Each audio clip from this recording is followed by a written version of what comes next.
എല്ലാ കൂട്ടുകാർക്കും നല്ലൊരു ദിവസം ആശംസിച്ചുകൊണ്ട് നമുക്ക് നേരെ ഗൗതമിന്റെ അളകനന്ദയുടെയും ഇന്നത്തെ നല്ലൊരു വിശേഷം കേട്ടാലോ. ആദ്യമായി കാണുന്നവരാണെങ്കിൽ ചാനൽ ഇഷ്ടപ്പെട്ട ഒന്ന് സബ്സ്ക്രൈബ് ചെയ്യാൻ മറക്കരുതേ. അതോടൊപ്പം തന്നെ വീഡിയോ ഇഷ്ടപ്പെടുവാണ് ലൈക്ക് ചെയ്യാനും മറക്കരുത് കേട്ടോ. നമ്മുടെ മുന്നോട്ടുള്ള യാത്രയിൽ നിങ്ങളുടെ ഓരോ ലൈക്കുമാണ് നമുക്ക് പ്രചോദനമായിട്ട് മാറിക്കൊണ്ടിരിക്കണേ. നമുക്ക് നേരെ വിശേഷത്തിലേക്ക് അങ്ങോട്ട് പോയാലോ. അങ്ങനെ ഇന്നത്തെ വിശേഷം നമ്മൾ കാണുന്ന പിങ്കിയുടെ മനസ്സിലേക്ക് എരിപൊരി കയറ്റാനായിട്ട് ഗിരിജ അങ്ങോട്ട് ചെല്ലുവാണ്. ഗിരിജ അങ്ങ് എന്ന വിധത്തിൽ പിങ്കി ഇങ്ങനെ ആലോചിച്ചോണ്ടിരിക്കുക. എന്താ പിങ്കി മോളെ, എന്ത് പറ്റി, എന്തോ ഒരു ആലോചന എന്ന് ചോദിക്കുവാണ്. ഒന്നുമില്ല, എന്തോ കാര്യമായിട്ടുണ്ടല്ലോ എന്ന് പറയണം. ഒന്നുമില്ല ചിറ്റെ, മനസ്സിനാകപ്പാടെ ഒരു ടെൻഷനാന്ന് പറയണം. എങ്ങനെ ടെൻഷൻ ഇല്ലാതിരിക്കും, ഈ വീട്ടിലല്ലേ താമസിച്ചോണ്ടിരിക്കുന്നത്. അല്ലാലും ഇവിടുത്തെ ഈ മരുമക്കൾക്കൊക്കെ എന്ത് സംഭവിച്ചെന്ന് ചോദിക്കുക. ആർക്ക്? ഞാൻ ആ നന്ദയുടെ പവിത്രയുടെ കാര്യം പറഞ്ഞെന്ന് പറയാ. പവിത്ര ഉണ്ടല്ലോ, അവൾ എങ്ങോട്ടോ പോയിരിക്കുന്നു, ആരോടും പറയാതെ പുറത്തു പോയിരിക്കുന്നു. അതിനിപ്പോ എന്താ കുഴപ്പം, അവൾ ആരെങ്കിലും കാണാൻ പോയതായിരിക്കും എന്ന് പറയാ. എനിക്ക് തോന്നുന്നത് എന്താണെന്നറിയാവോ, മിക്കവാറും ഇത് അവളുടെ കാമുകനെ കാണാൻ പോയതെന്നാ തോന്നുന്നേ. അങ്ങനെയുള്ള ലക്ഷണങ്ങളെല്ലാം കാണുന്നുണ്ട്. ഞാൻ കഴിഞ്ഞ ദിവസം പറഞ്ഞില്ലേ മോളെ, അവൾക്ക് എന്തോ ഒരു ചുറ്റിക്കളി ഉണ്ടെന്ന്. പക്ഷെ എന്താന്ന് മാത്രം അറിയില്ല. അതെന്താന്ന് കണ്ടുപിടിക്കുമായിരുന്നെങ്കിൽ അവളെ നമുക്ക് നമ്മുടെ വരുതിയെ കൊണ്ടുവരാമെന്ന് പറയണം. എന്റെ ചിറ്റെ, അങ്ങനെ അവളെ വരുതി കൊണ്ടിട്ട് എന്ത് ചെയ്യാനെന്ന് ചോദിക്കാം. അല്ല, അവളെ കൂടി ചില കാര്യങ്ങളൊക്കെ നമുക്ക് സാധിപ്പിച്ചെടുക്കാമെന്ന് പറയണം. പവിത്രനെ കൊണ്ടോ? ബെസ്റ്റ്. എന്റെ പൊന്നോ, അവളോടൊന്ന് പറയുന്നേക്കാൾ ഭേദം ഇതിലൂടെ മയക്കാൻ അഡ്ജസ്റ്റ്മെന്റ് നടത്തുന്നതായിരിക്കും നല്ലത്. അതുപോലത്തെ ഒരു സ്വഭാവം അവളുടെ എന്ന് പറയണം. ചിറ്റ എന്താ മരുമക്കളെ കുറിച്ച് മൊത്തത്തിലാണല്ലോ അങ്ങോട്ട് പറഞ്ഞേ, അതിൽ ഞാനും പെടുവോന്ന് ചോദിക്കുക.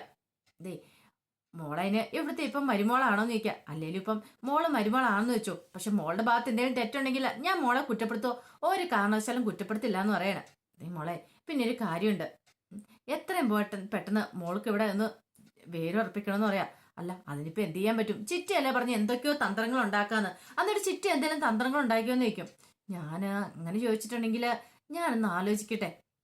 ചില വഴികളൊക്കെ എന്റെ മനസ്സിലുണ്ടെന്ന് പറയാ. കാരണം ഈ സമയത്ത് നിനക്ക് എന്തെങ്കിലും സംഭവിച്ചിട്ടുണ്ടെങ്കിൽ ഗൗതം നന്ദയെ നന്നായിട്ട് ടെൻഷൻ അടിക്കും.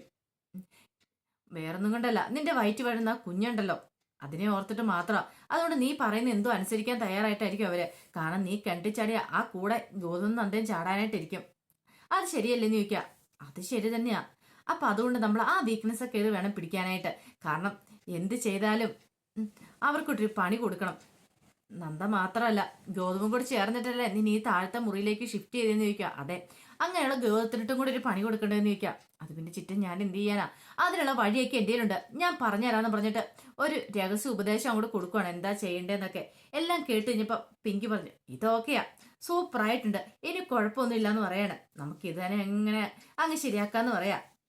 പിന്നീട് ലക്ഷ്മിയും മോഹിനിയും അരുന്ധതി അരുണൊക്കെ ഇങ്ങനെ പവിത്രയ്ക്ക് വേണ്ടി കാത്തു നിൽക്കുകയാണ്. ലക്ഷ്മി പറഞ്ഞു, എടാ അരുണേ, എങ്ങോട്ടാ അവള് പോയെന്ന് വല്ല അറിയാന്ന് ചോദിക്കും. ഇത് കേട്ടത് ആരും പറഞ്ഞു എനിക്കറിയില്ല എന്ന് പറയണ. അരുന്ധതി പറഞ്ഞു, എങ്ങോട്ട് പോവാനാ, അവളെ എവിടെയെങ്കിലുമൊക്കെ പോയിട്ടുണ്ടായിരിക്കും, അവളുടെ വീട്ടുകാരെ കാണാൻ പോയതെന്നല്ലേ പറഞ്ഞേ. നിന്റെ കൈക്ക് എല്ലില്ലാഞ്ഞിട്ട് അല്ലെങ്കിൽ ഇങ്ങോട്ട് വന്ന് നിന്റെ ഭാര്യനെ അടക്കി നിർത്താനായിട്ട് നിനക്ക് അതിനായിട്ട് സാധിച്ചിട്ടില്ലോ. ഇപ്പൊ എത്ര നാളായി നിങ്ങളുടെ കല്യാണം കഴിഞ്ഞിട്ട് എന്നൊക്കെ ചോദിക്കണം. ഇത് കേട്ടപ്പം ആരും പറഞ്ഞു, അത് പിന്നെ വല്യമ്മ ഞാൻ കൂടുതലൊന്നും പറയണ്ടെന്ന് പറയണം. അപ്പോഴേക്കും മോഹിനി പറഞ്ഞു, അതെ, അവളെന്താണ് ചിലപ്പോൾ അവളുടെ വീട്ടുകാരെ കാണാൻ പോയതാണെങ്കിൽ ഇന്ന് അവളിങ്ങോട്ട് വരൂല. വന്നു കഴിയുമ്പോൾ അവൾക്കുട്ടുള്ള ഞാൻ കൊടുത്തോളാം എൻ്റെ അടുത്ത് എന്ന് പറയണം. വേണ്ട, എനിക്കറിയാം എന്ത് ചെയ്യണമെന്ന്. എന്നെ അനുസരിക്കാത്ത മരുമക്കൾക്കൊന്നും ഇവിടെ സ്ഥാനമില്ല, അറിയാലോ. അവർക്കൊരു ചില്ലി കാശ് പോലുമോ അല്ലെങ്കിൽ എന്റെ വസ്തുക്കളിലൊന്നും ഒരു യാതൊരു അവകാശം ഉണ്ടായിരിക്കില്ല. എന്ത് ചെയ്യണമെന്ന് എനിക്കറിയാന്ന് പറയണം. അപ്പോഴേക്കാണ് പവിത്ര അങ്ങോട്ട് കയറി വരുന്നത്.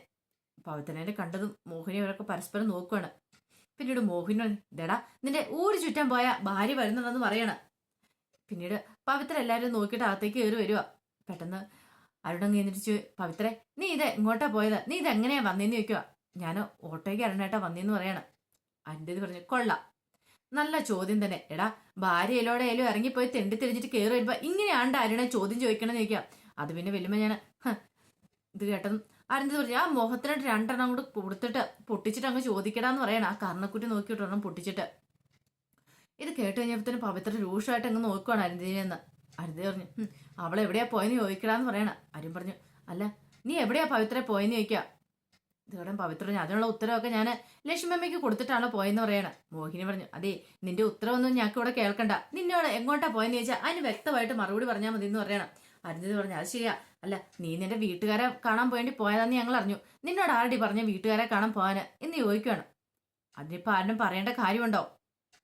എന്റെ വീട്ടുകാരെ കാണാൻ പോകാനായിട്ട് എനിക്ക് നിങ്ങളുടെ ആരുടെ അനുമതി വേണ്ട, ഇനി പോവുകയും ചെയ്യും എന്ന് പറയാണ്. അരുന്ധതി പറഞ്ഞു, നീ എന്താ പവിത്ര പറഞ്ഞേ? അതെ, ഞാൻ ഇനിയും കാണാൻ പോവും. ആർക്കെങ്കിലും എന്തേലും പറയാനുണ്ടോ? എന്നെ തടയാനായിട്ട് ആരും നോക്കണ്ട. അറിയാലോ, ഞാൻ കാണാൻ പോകുമെന്ന് പറഞ്ഞാൽ കാണാൻ പോവും. ചുറ്റും നിന്നവരൊക്കെ ഒരു നിമിഷം ഞെട്ടിപ്പോണ. കാരണം അവരല്ലേ ഈ പറഞ്ഞ ലക്ഷ്മിയെ മോഹിനി ആരും പ്രതീക്ഷിച്ചില്ല പവിത്രയുടെ ഇങ്ങനൊരു മുഖം. ഇത്രയും നാള് പവിത്ര പാവത്താനെ പോലെ ഇരുന്നാ പെട്ടെന്നാണ് പവിത്രയിലൊരു മാറ്റം.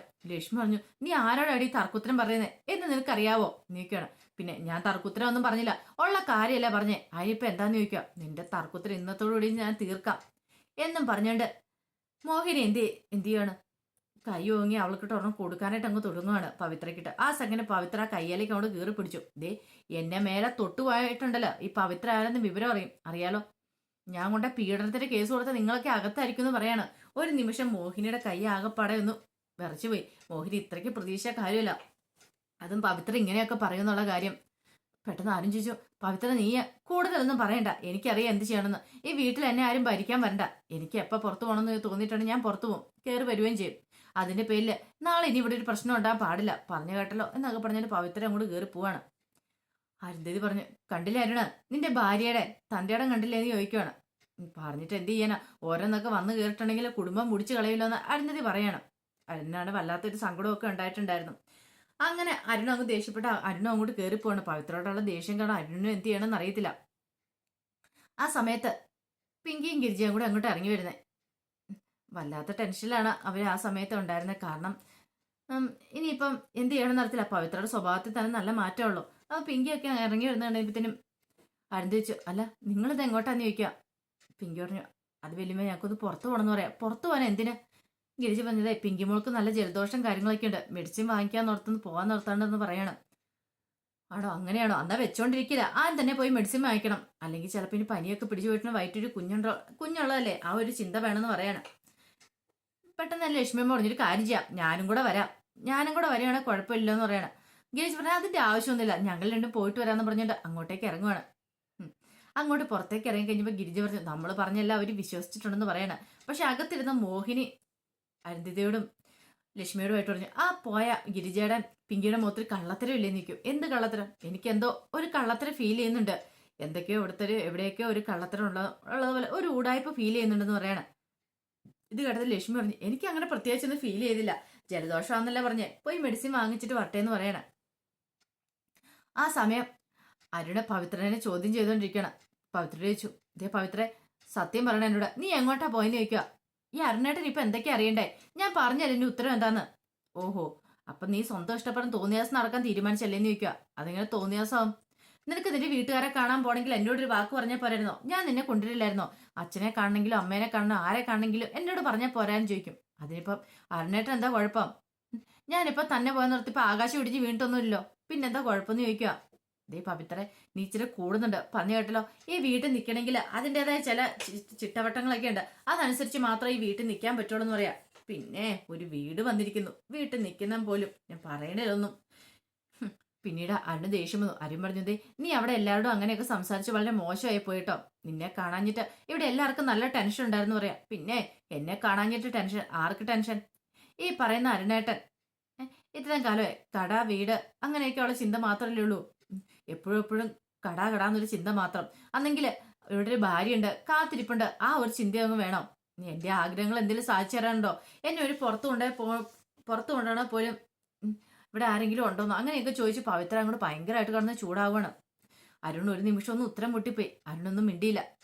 എന്ത് പറ്റി? എന്താ ഒന്നും മിണ്ടായിരിക്കുന്നത്? ഇപ്പൊ ഉത്തരം മുട്ടിപ്പോയല്ലേന്ന് ചോദിക്കുകയാണ്. എല്ലാം കുറ്റം കൂടെ എന്റെ തലയെ കെട്ടി വെച്ചാൽ എല്ലാവരും കൂടെ അങ്ങനെ രക്ഷപ്പെടാനായിട്ട് നോക്കണ്ട. അതുകൊണ്ട് എന്റെ കാര്യത്തിന് കൂടുതൽ ആരും ഇടപെടാൻ വരണ്ട. എനിക്ക് പോകണമെന്ന് തോന്നുമ്പോൾ ഞാൻ പോകും. ഞാൻ എന്റെ അച്ഛനെ കാണാൻ പോയത്, അതിനകത്ത് ആർക്കാ തടയാനുള്ളതെന്ന് ചോദിക്കുക. അങ്ങനെ ആരെങ്കിലും തടഞ്ഞിട്ടുണ്ടെങ്കിൽ തടഞ്ഞോണ്ട് ഇങ്ങോട്ട് വാ, ഞാൻ കാണിച്ചു തരാൻ പറഞ്ഞ് പവിത്ര ദേഷ്യപ്പെട്ട് അങ്ങോട്ട് കയറി പോകുമ്പോ ആ പടം എന്ത് ചെയ്യണമെന്ന് അറിയത്തില്ലാത്തൊരവസ്ഥയില് അരുണ് നിൽക്കുവാണ്. ഈ സമയം പിങ്കിയും ഗിരിജയും കൂടെ പോകണം. അപ്പം പിങ്കിയാണ് കാർ ഡ്രൈവ് ചെയ്യുന്നത്. അപ്പൊ ഗിരിജയോട് പറഞ്ഞു, ഇത് ചിറ്റ നമ്മൾ പറഞ്ഞ പോലെ തന്നെ അത് ആ നോ പാർക്കിംഗ് ഏരിയ. ശരി അന്ന് അങ്ങോട്ട് വണ്ടി കയറ്റി ഇട്ടോളാൻ പറയണം, നോ പാർക്കിംഗ് ഏരിയയിലേക്ക്. അവരുടെ കുതന്ത്രമാണ്.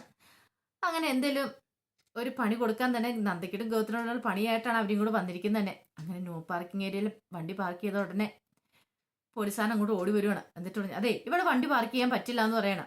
ഇത് കേട്ട് കഴിഞ്ഞപ്പോൾ പിങ്കി കാറിൽ നിന്ന് ഇറങ്ങി. ഗിരിജ വണ്ടിക്കാരന്ന് ഇറങ്ങുവാണ്. അതെന്താ ഇവിടെ പാർക്ക് എന്താ കുഴപ്പമെന്ന് ചോദിക്കും. ഇവിടെ വെണ്ടയ്ക്ക് അക്ഷരത്തിൽ എഴുതി വെച്ചിട്ടില്ലേ നോ പാർക്കിംഗ് ഏരിയന്നോ. ഓഹോ, ഇപ്പൊ തൽക്കാലത്തെ ഞാൻ ഇവിടെ പാർക്ക് ചെയ്യുന്നുള്ളെന്ന് പറയണം. ദേ, നിനക്കത് കണ്ണ് കണ്ടുകൂടെന്ന് ചോദിക്കണം. കണ്ണൊക്കെ കാണാം, പറയുന്നത് ഞാനങ്ങ് അനുസരിച്ചാൽ മതി. ഒരു 3 മണിക്കൂർ കഴിയുമ്പോൾ ഞാൻ ഈ കാർ ഇവിടെ നിർക്കോളൂ എന്ന് പറയണം. ഓഹോ, തൻ്റെ ഇടോ നിനക്കല്ലേന്ന് ചോദിക്കുകയാണ്. തൻ്റെ ഇടോ ആണെന്ന് കൂട്ടിക്കോ, പക്ഷെ ഇപ്പൊ ഞാൻ എന്താണ് ഇവിടുന്ന് മാറ്റി പാർക്ക് ചെയ്യാൻ പോകുന്നില്ലെന്ന് പറയാം. ദേ, അത് MLA വണ്ടി ഇടാനുള്ള സ്ഥലമാണെന്ന് പറയണം.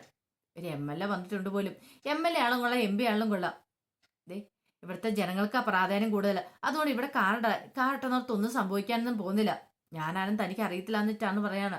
നീ വലിയ കൊമ്പത്തെ ആളാണ്, എനിക്ക് എന്താണെന്ന് ചോദിക്കുകയാണ് എന്നും പറഞ്ഞുകൊണ്ട് അയാൾ ദേഷ്യപ്പെട്ട് കഴിഞ്ഞപ്പോഴത്തേനും പിങ്കിക്ക് അങ്ങോട്ട് ഇഷ്ടപ്പെട്ടില്ല. പിങ്കി എന്ത് ചെയ്യാണ്, ഒരൊറ്റ അടി അങ്ങോട്ട് കൊടുക്കുകയാണ്. അയാളുടെ കറം നോക്കി. അയാൾ അത് ഒരിക്കലും പ്രതീക്ഷ കാര്യമായിരുന്നില്ല. പെട്ടെന്ന് ചോദിച്ചു, നീ എന്നെ തല്ലിയല്ലേടി, ഡ്യൂട്ടിയിലിരിക്കുന്ന പോലീസുകാരനെ നീ തല്ലിയെന്ന് പറയണം. അതെ, തല്ലുകയും ചെയ്യും, വേണ്ടി വന്നാൽ കൊല്ലുകയും ചെയ്യും. താൻ കൊണ്ടേ കേസ് കൊടുക്കുക, എന്നിട്ട് എന്നെ പോലീസ് സ്റ്റേഷനിലേക്ക് വിളിപ്പിക്കുക, എന്ത് ചെയ്യണമെന്ന് എനിക്കറിയാമെന്ന് പറയണം. അങ്ങനെ അവരങ്ങ് പറഞ്ഞോണ്ടിരിക്കുമ്പോൾ പോലീസുകാരൻ അങ്ങോട്ട് പോയി. പോലീസുകാരൻ പോയി കഴിഞ്ഞപ്പോഴത്തേനും ഗിരിജയോട് പിങ്കി വെച്ച് നമ്മൾ ഉദ്ദേശിച്ച പോലെയൊക്കെ പ്ലാനും പദ്ധതിയൊക്കെ തയ്യാറാക്കിയിട്ടുണ്ട്, വർക്കൗട്ട് ആവുമെന്ന് ചോദിക്കാം. 1ാമത്തെ ഘട്ടം കഴിഞ്ഞു, ഇനിയിപ്പോൾ 2ാമത്തെ ഘട്ടം കണ്ടു. നമുക്കിവിടെ വെയിറ്റ് ചെയ്ത് നിൽക്കാം. കുറച്ച് നേരം കഴിയുമ്പോഴത്തേനും കണ്ടു അയാൾ വരും. ഉറപ്പായിട്ടും മോളെ അറസ്റ്റ് ചെയ്തുകൊണ്ട് പോകുന്നു പറയാം. ഉറപ്പാണല്ലോ അല്ലേ? ഉറപ്പാന്നേ. അതിനുള്ള പരിപാടികളൊക്കെ അല്ലേ നമ്മൾ ഒപ്പിച്ചിരിക്കുന്നു ചോദിക്കുകയാണ്. അങ്ങനെ അവർ സംസാരിച്ചുകൊണ്ടിരിക്കുന്ന സമയത്ത് കുറെ വനിതാ പോലീസുകാരും ആദ്യം തല്ലുകൊണ്ടായി പോലീസുകാരനും കൂടെ അങ്ങോട്ട് വരുവാണ്. വന്നിട്ട് ആ വനിതാ പോലീസുകാർ ചോദിച്ചു, നീ ആരാന്നിട്ട് നിന്റെ വിചാരം ചോദിക്കുക. എന്താ കാര്യം? അല്ല, നീ എന്തിനാ സാറിനെ തല്ലിയെന്ന് ചോദിക്കണം. അത് ഇയാളുടെ കയ്യിലിരിപ്പോണ്ട് തല്ലിയതാന്ന് പറയണം. ദേ, ഒരു കാര്യം ഞാൻ പറഞ്ഞേക്കാം, മര്യാദയാണ് മര്യാദ, അല്ല നിന്റെ കർണം അടിച്ചു പൊടിക്കാൻ പോകുന്ന ഞാനായിരിക്കും എന്ന് പറയണം. ഇത് കേട്ടതും അവരെയും കൂടെ വെല്ലുവിളിക്കുകയാണ് അങ്ങോട്ട്. പിങ്കി പറഞ്ഞു, അതെ, നീക്ക് അത്രയ്ക്കല്ല അഹങ്കാരമാണെന്ന് ചോദിക്കും. നിന്നെ ഇങ്ങനെ വെച്ചിട്ട് കാര്യമില്ല, ഇങ്ങോട്ട് വാടി, ഇന്ന് നിന്നെ പോലീസ് സ്റ്റേഷനിൽ കൊണ്ട് ഞാൻ നാളെ തന്നിട്ടുള്ളൂ എന്നൊക്കെ പറഞ്ഞിട്ട് കയ്യിലേക്ക് അങ്ങോട്ട് കയറി പിടിക്കുകയാണ്. അപ്പോഴേക്കും ഗിരിജ പറഞ്ഞു, ദേ, വെറുതെ അനാവശ്യമായിട്ട് തന്നെ മോളുടെ കയ്യെ കയറി പിടിച്ചാണ്ടല്ലോ, എന്ത് ചെയ്യും, നിന്നെ കൂടെ അകത്ത് നിർത്തണമെന്ന് ചോദിക്കും. പെട്ടെന്ന് മോഹിനിയൊന്നും മിണ്ടിയില്ല. വാടി ഇവിടെയെന്നും പറഞ്ഞിട്ട് പിങ്കിയുടെ കയ്യെ കയറി പിടിച്ചാൽ അങ്ങോട്ട് പോകാൻ തുടങ്ങുമ്പോഴത്തേനും പിങ്കി പുറകോട്ട് തിരിഞ്ഞ് ഗിരിജയോട് പറഞ്ഞു, നമ്മൾ ഉദ്ദേശിച്ച പോലെ തന്നെ കാര്യങ്ങളൊക്കെ ഓക്കെ ആയിട്ടുണ്ട് എന്ന് പറയാണ്. അങ്ങനെ പിങ്കി പോലീസ് സ്റ്റേഷനിലേക്ക് പോവാണ്. അപ്പൊ അതിന്റെ വിശേഷങ്ങളൊക്കെ എന്ന് കണ്ടത്. ഇതിന് ബാക്കി വിശേഷങ്ങളായിട്ട് വൈകുന്നേരത്തെ പ്രമോയി വരാട്ടോ. ഒരിക്കൽ കൂടി എല്ലാവർക്കും നല്ലൊരു ദിവസം ആശംസിച്ചു നിർത്തുന്നു. നന്ദി.